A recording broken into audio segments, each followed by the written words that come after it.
Hi, I'm Dave Thompson and this is Hyperbright Studios. I wanted to do another video talking about the benefits of doing broadband acoustic panels like these versus using foam like these. So this is something that gets thrown around in a lot of audio columns. You'll see most people saying that these kind of panels or acoustic broadband panels are far superior to foam panels like these.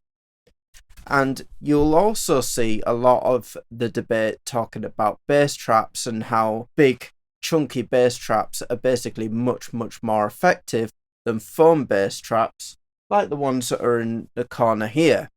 Now this kind of brings up a thing. When I first put in the acoustic treatment for this room, I didn't bother even trying with these foam traps to see whether it would be effective at all. I have been doing some testing and trying a few alternative things. That brings up the other subject to this video, which is a piece of software called ARC3 by ikmultimedia. That piece of software uses a measurement microphone like this, which is calibrated to their particular software. And the idea is that by doing filter sweeps from low up to high in various different positions, it will be able to identify the frequency response of the room and the sound system that you are using. What this piece of software does is first scan what your room is and what your room response and your monitoring equipment delivers to you, the listener, and then it compensates for that. Now, that is really useful in itself. You can just use it as a plugin on the end of your chain and use it to correct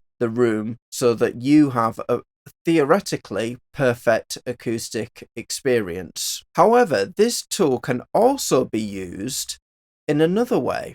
It can be used by you to work out what type of acoustic treatment is actually most effective in your room and allow you to work out ways to tune your room by using different types of acoustic treatment materials to see how you can make your room sound better just as it is. So that is the aim of this video today, to do some testing on the room, try out a few different types of acoustic treatment and see if I can find a way that is superior using the equipment and the materials that I have available. I'm also going to talk through the process of doing the acoustic detection that happens with this measurement microphone and the ikmultimedia ARC3 software. So I'm going to start off with that part of the process. I'm going to scan the room and then I'm going to talk about the results.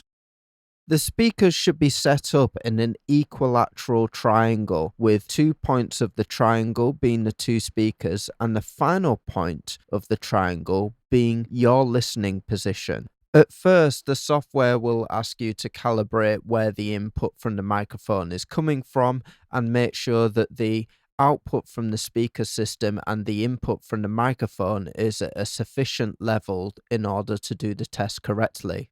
The first stage of this process starts 15 centimeters below your listening position. The measurement app will instruct you several times to re-record filter sweeps in different locations around the room.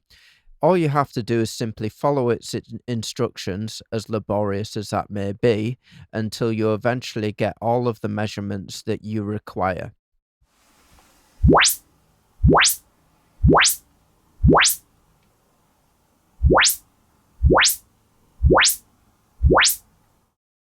So that's stage one. Let's go through all the other stages a lot quicker than that.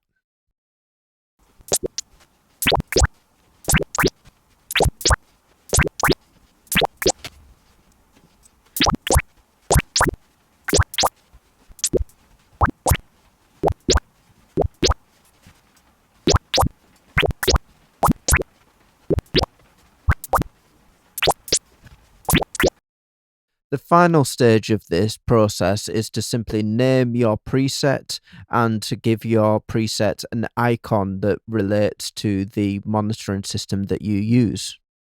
After doing the first tests of the room, I realized there was a notch around the 200 hertz area, so I decided to try using some of my foam bass traps from upstairs and see whether they would help with the problem, and the result was quite interesting.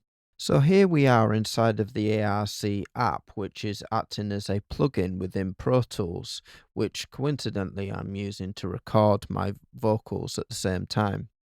Now, looking here, we've got the Hyperbright Studio side, which is basically the measurement from the old studio. Now, you can see all sorts of issues here. So, on the right hand side, there's some really, really serious notches around the 100 hertz area.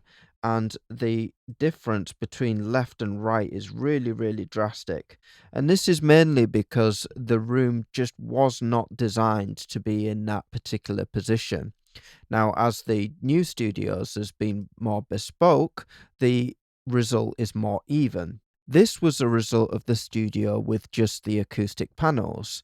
Now, what you can see overall is a much smoother line across here, and it's also more even on each side. However, there is a notch around this 200 hertz area, and that was the area that I was thinking, would the bass traps have any effect? And it turns out they did.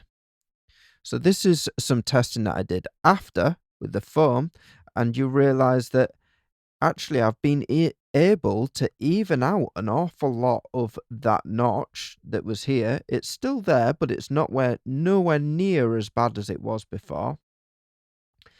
And I've been told that this notch around 35 hertz here was pretty much impossible to deal with, even with bass traps. So overall, with using a combination of the foam bass traps and the existing acoustic treatment panels, I've managed to get a fantastic result that's quite even, doesn't require much correction from using a combination of the materials available.